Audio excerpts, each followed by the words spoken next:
شیر اور چوہا۔ ایک دفعہ ایک گھنے جنگل میں ایک شیر رہا کرتا تھا۔ وہ پورے جنگل کا بادشاہ تھا۔ بے رحمی سے سارے جانوروں کو کھا جایا کرتا تھا۔ اس کے خوف سے سارے جانور چھپ کے رہتے تھے۔ ایک دن ایک مقام پر سارے جنگل کے جانور اکٹھا ہوئے اور رائے مشورہ کرنے لگے۔ وہاں پر موجود لومڑی نے کہا کہ ہم کیوں نہ ایک ایک کر کے شیر کے پاس چلے جائیں اور اس طرح سے ہم اپنی زندگی سکون سے گزار سکیں گے۔ وہاں پر موجود بندر نے کہا کہ تمہاری بات درست ہے، ہم روزانہ مرنے سے اپنی باری کا انتظار کر لیں گے۔ تمام جانوروں کی بات مکمل ہونے کے بعد خود گیدڑ نے شیر کے پاس جا کر یہ ساری بات بتائی۔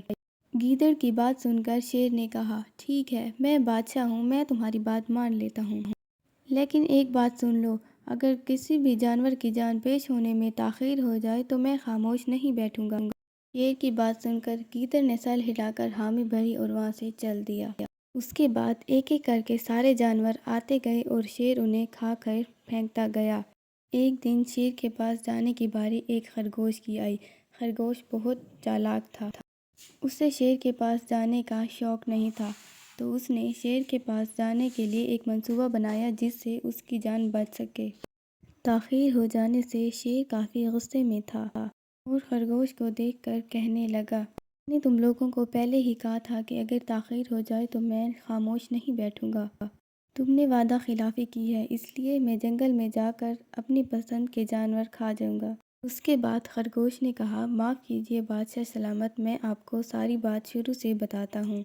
میں آپ کے پاس آ ہی رہا تھا کہ وہاں پر موجود ایک دوسرے شیر نے آپ کے بارے میں مجھ سے بہت بری باتیں کی، جسے سن کر میں خوف زدہ ہو گیا اور مجھے کہنے لگا کہ اپنے بادشاہ سلامت کے پاس جاؤ اور انہیں بتاؤ کہ میں آپ کا انتظار کر رہا ہوں، اسی لیے مجھے آنے میں تاخیر ہو گئی۔